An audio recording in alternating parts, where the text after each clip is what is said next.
Avoir deux écrans, c'est vraiment hyper pratique. Ça permet d'être plus productif et d'être plus à l'aise et on s'y habitue très vite. Mais si vous voulez vous déplacer avec, c'est un peu plus compliqué.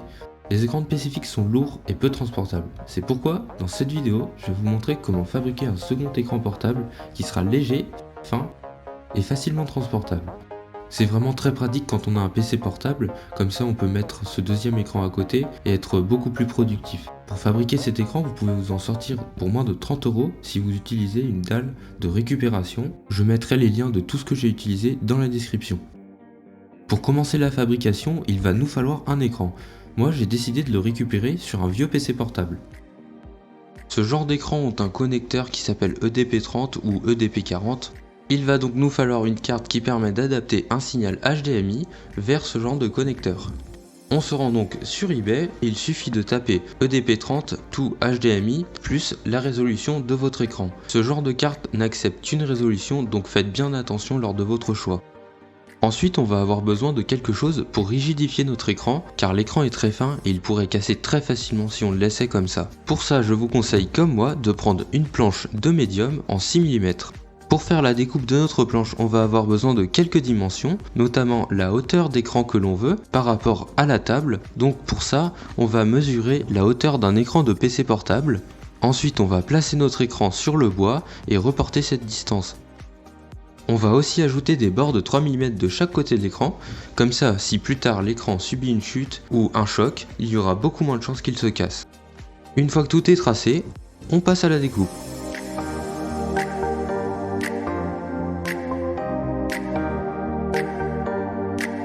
On va ensuite passer un bon coup de lime pour que tout soit bien droit. Maintenant, on va placer la carte pour voir son futur emplacement et y tracer les contours.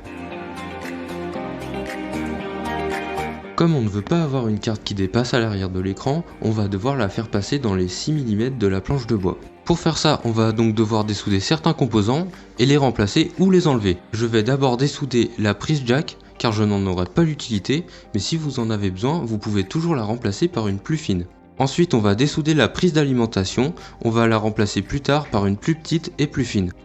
Les condensateurs aussi dépassaient, donc j'ai décidé d'en plaquer un sur le côté, et pour l'autre, je l'ai remplacé par un plus petit mais de la même capacité.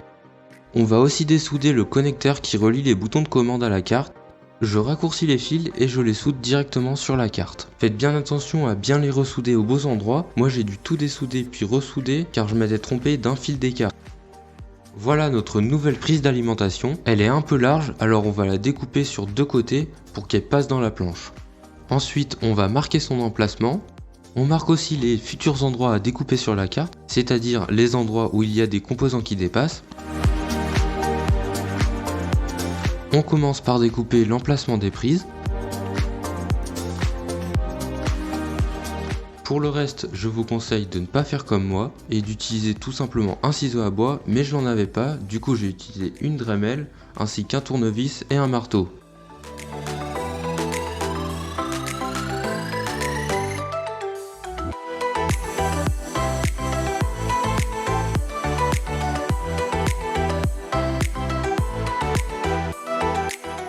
Maintenant que toutes les découpes sont finies, on va souder des fils à la prise d'alimentation. Pour la coller, je vous conseille d'utiliser de la résine époxy, ça colle hyper bien et elle se décollera jamais. Maintenant, on soude les fils de la prise d'alimentation sur la carte, faites bien attention à la polarité, ce serait dommage de se tromper et de cramer la carte. Testez l'écran pour voir si tout fonctionne bien. Si tout fonctionne, on va coller la carte ainsi que les boutons de commande, toujours avec de la résine époxy. Maintenant on va faire les contours de l'écran, pour ça je vais utiliser du bois de 3 mm dans lequel je vais découper des longues bandes de la largeur de l'écran de PC. Pour le bois c'est du contreplaqué de 3 mm qu'on peut trouver sur certains cajots. On colle les bords avec de la colle blanche.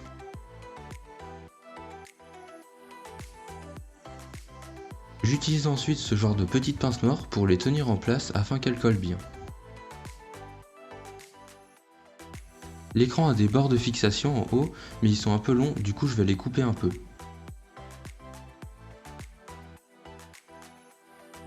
Maintenant, je vais tracer sur les bords du haut l'endroit où sont les bouts de fixation. Ensuite, je découpe mais pas complètement, comme ça va permettre de bien tenir l'écran.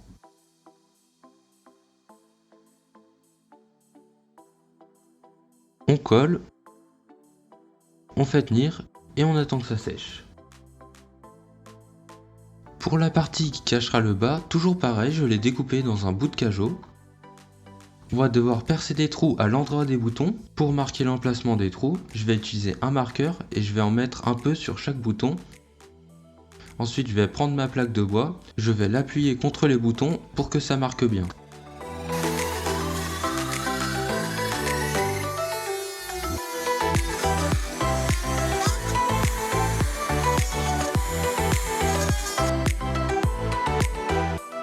Avant de coller définitivement la plaque, je vais mettre du scotch sur la nappe de l'écran pour être sûr qu'elle ne s'en aille pas. On vérifie si tout marche bien et si c'est le cas, on colle la dernière plaque.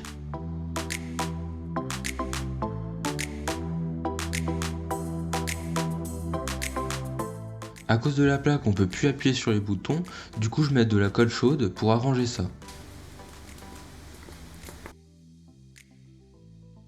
L'écran est quasiment fini, il ne nous reste plus qu'à faire un système qui permettra de le poser et de l'orienter à l'angle qu'on veut. A la base, je voulais utiliser ce système qui consistait à avoir deux barres en métal sur l'écran et de l'autre côté, deux aimants qui colleraient donc les barres et qui permettraient donc d'avoir l'angle que l'on désire. Le problème, c'est que l'écran était trop lourd et les aimants pas assez puissants, du coup ça tombait et ça ne fonctionnait pas du tout. J'ai donc opté pour le système actuel qui consiste à avoir des creux dans l'écran. Le problème de ce système, c'est qu'on peut avoir que des angles prédéterminés, mais l'avantage c'est que l'écran ne pourra pas glisser et restera bien en place.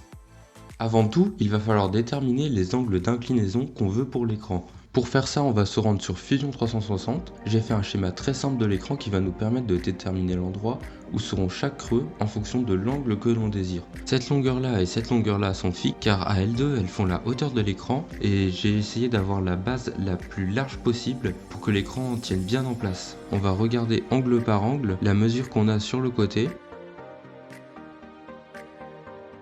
Une fois qu'on a toutes les longueurs associées aux angles, on va tracer tout ça sur le bois.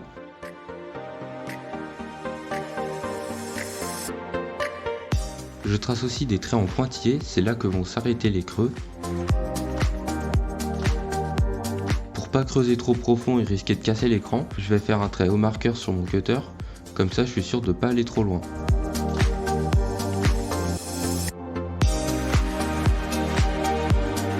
Voilà, tous les creux sont finis, mais on ne va pas laisser l'écran comme ça. Pour donner un look plus professionnel à notre écran, on va utiliser de l'autocollant vinyle imitation fibre de carbone. J'ai malheureusement oublié de filmer cette partie, mais voici le résultat. Pour fabriquer la deuxième partie de l'écran, celle qui protégera l'écran et qui permettra de le tenir en place, je vais utiliser du carton d'environ 1 mm. Ensuite je trace et je découpe le carton aux longueurs voulues. Ici 12,2 pour la base et 14 pour la partie qui servira à tenir l'écran. Je mesure la largeur de mon écran pour savoir où est-ce que je vais couper mes bouts de carton.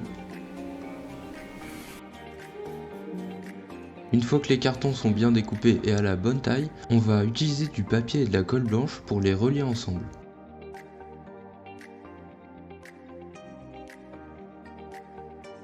Pensez bien à mettre un écart de 3 mm entre les deux parties pour qu'elles puissent se plier par la suite. Pour que ce soit bien plat et que ça sèche bien, je vous conseille d'utiliser une planche et de mettre pas mal de poids par-dessus. Une fois que c'est bien sec d'un côté, on fait pareil de l'autre. Enfoncez bien le papier au milieu comme ça, sinon après il risque de casser ou de faire un écart. Quand c'est bien sec, on découpe le papier qui dépasse. Pour faire la partie qui se coincera dans l'écran pour le bloquer, on va devoir découper sur la partie du haut environ 3 mm de carton. Pour qu'une fois cette partie repliée sur l'écran, elle évite de tomber, je vais utiliser des aimants néodymes qu'on peut trouver dans les écouteurs. Je vais les placer à peu près aux endroits où il y a les bords de l'écran, car les bords sont en métal, du coup ça va aimanter. Je trace le contour et je découpe tout ça au cutter. Pour les coller, j'utilise de la résine époxy. Malheureusement ça tient pas très bien, mais je pense qu'en rajoutant du métal sur les bords de l'écran et en rajoutant des aimants, ça devrait tenir très bien. Pour cacher tout ça et rendre ça plus beau, on va encore utiliser de l'autocollant vinyle.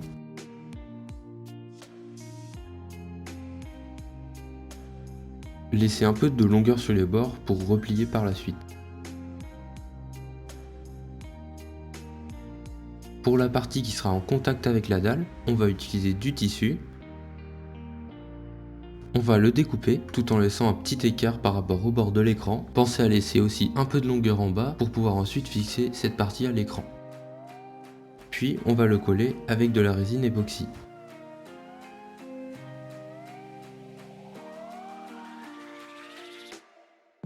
Pour fixer la partie qu'on vient de faire à l'écran, on va découper une fente dans le bas de l'écran.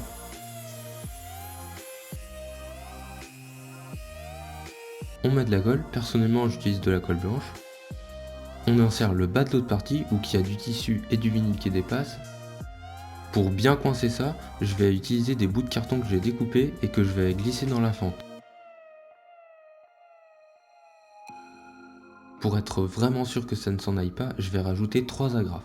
Et pour les cacher, je rajoute du marqueur. Et voilà, l'écran est fini et prêt à être utilisé.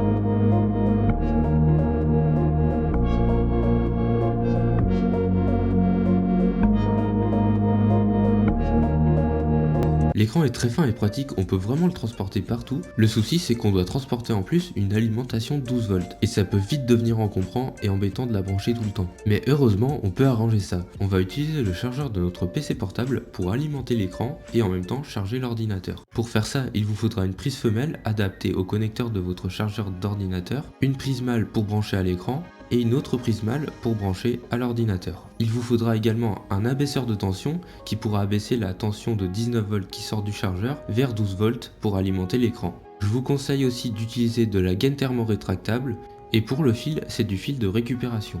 Voilà le schéma de câblage, n'hésitez pas à mettre pause ou faire un screenshot. Pour que la tension de sortie soit toujours ajustée à 12 volts, il va falloir couper la piste au niveau du rond rouge. Ensuite, il va falloir faire un point de soudure au niveau du 12 volts, c'est ce que vous pouvez voir en bleu sur le schéma. Et voilà ce qu'on obtient une fois les soudures et le câblage fini. Un petit test pour voir que tout fonctionne bien, le PC charge bien et l'écran est bien allumé. Avec ça, plus besoin de prendre le gros chargeur, vous ne prenez que ça et c'est l'équivalent d'un câble normal.